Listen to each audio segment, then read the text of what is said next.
Bonjour à tous. Coup d'arrêt à l'aérodrome de Bonne-Challenge. 112 caravanes et 126 véhicules y sont installés selon la gendarmerie. Résultat, plus aucun vol ne peut décoller ni atterrir sur le site. Ils sont tous redirigés vers Nuit-Saint-Georges. L'aéroclub de Beaune a dû annuler tous ses cours de la semaine. Le maire de la ville dénonce une occupation illégale et a sollicité les services de l'État pour obtenir une évacuation rapide. Ils étaient plus de 500 hier dans les rues de Besançon. Les manifestants ont répondu à l'appel de plusieurs élus de l'opposition pour dénoncer ce qu'ils qualifient d'arrêté de la honte.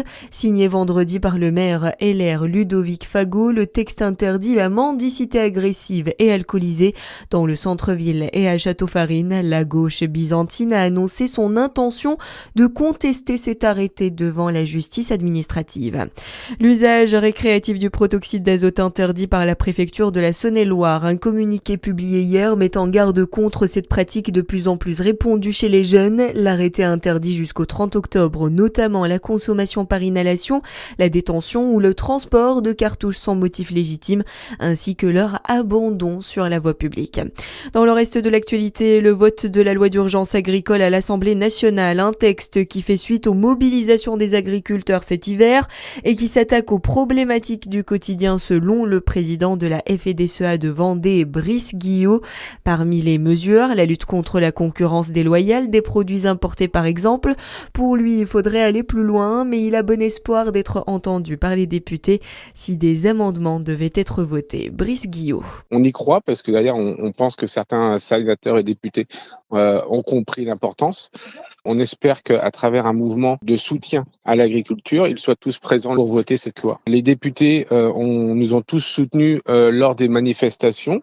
Voilà, en comprenant comme quoi l'agriculture est un enjeu stratégique pour le pays, que ce soit pour la gestion des territoires, l'alimentation et même l'économie globale de la France. Aujourd'hui, il faut qu'ils nous fassent voir à travers un acte concret et un vote solennel à l'Assemblée. Et le vote en première lecture est prévu cet après-midi. Le texte sera ensuite examiné au Sénat à partir du 29 juin.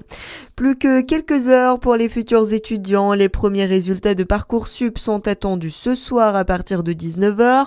Plus d'1 million de vœux ont été enregistrés cette année sur la plateforme par les candidats dans l'enseignement supérieur. Et puis une star de football français attendue à Dole ce soir, Dimitri Payet, participera au match de gala organisé au stade Robert-Bobin. Le jeune retraité des terrains rejoint la team Djibril Cissé pour cette rencontre caritative. Face à une sélection du Critérium Dole, le coup d'envoi sera donné à 20h devant un public attendu nombreux.